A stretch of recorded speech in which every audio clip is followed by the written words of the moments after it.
Bonsoir Henri. Bonsoir Emmanuel. 6 ans après le tremblement de terre qui l'a ravagé, Haïti est donc de nouveau au bord du chaos politique. Des incidents violents ont entraîné l'annulation du second tour de l'élection présidentielle qui était prévue hier. L'opposition demande le départ immédiat du président sortant Michel Martelly et la communauté internationale semble tout à fait impuissante à désamorcer cette nouvelle crise. Oui, souvenez-vous, c'était le 12 janvier 2010, un séisme à la violence inouïe fait basculer Haïti dans le néant, 300 000 morts, 1,5 million de sinistrés et la capitale Port-au-Prince transformée en un champ de ruines. Les images des rescapés errant dans une ville devenue un cimetière à ciel ouvert nous ont bouleversés et cette catastrophe naturelle est apparue comme le drame de trop pour ce pays rongé par la misère, par la corruption et martyrisé par des années de dictature, celle des Duvalier, père et fils, et leur terrible tonton Macoute, puis celle ensuite des chimères, les milices non moins redoutables du président Aristide.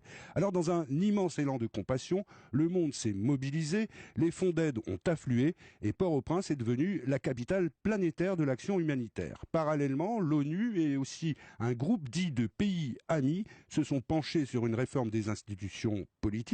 Elles ont appuyé l'élection un peu hâtive d'un nouveau président, l'ex-chanteur Michel Martelly, et ce retour à une normalité apparente a peu à peu fait sortir Haïti de nos radars, centrés désormais sur d'autres drames, d'autres menaces. Alors, évidemment, les images de ce week-end à Port-au-Prince, avec ces violentes manifestations, ces tirs dans les rues, ces pneus enflammés, provoquent un réveil brutal et surtout navrant. C'est vrai qu'on disait Haïti en pleine reconstruction, y compris politique. Alors comment on en est arrivé là ? Eh bien, en réalité, c'est le résultat assez prévisible d'un processus que personne n'est jamais vraiment parvenu à maîtriser. Depuis son arrivée au pouvoir, le président Martelly n'a jamais organisé la moindre élection. Il gouverne par décret, le Parlement ne siège plus et la population se détourne de plus en plus d'une classe politique qu'elle accuse une fois encore de l'avoir trahi.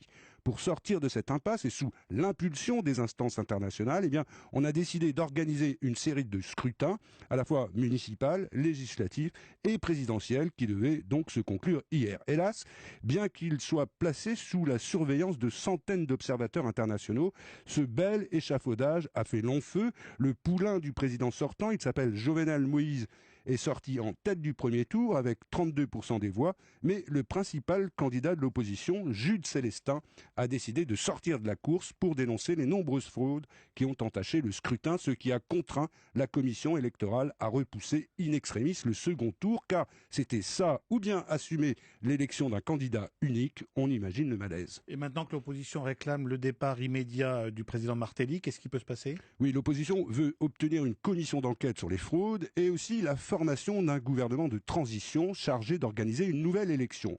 Le mandat du président Martelly s'achève normalement le 7 février, selon la Constitution. Alors, soit il accepte de s'effacer, ce qui calmerait sans doute les esprits et favoriserait la recherche d'un compromis, soit il s'accroche encore à son fauteuil et là, ce serait prendre un sérieux risque de provoquer l'escalade. Alors Paris a demandé l'aboutissement rapide du processus électoral.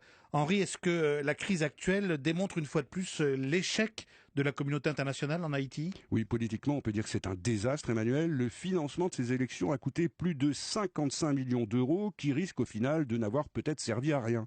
Cet échec va bien sûr rejaillir sur les pays donateurs, à commencer d'ailleurs par les États-Unis qui ont joué la carte Martelly et qui l'ont peut-être trop longtemps laissé faire. Mais surtout, cet échec risque d'aggraver la méfiance des Haïtiens envers ce qu'ils appellent maintenant globalement l'international. Et ça, c'est une fracture qui peut s'avérer lourde de conséquences. Et voilà pour ce point sur la situation en Haïti. Merci Henri Guirchoun.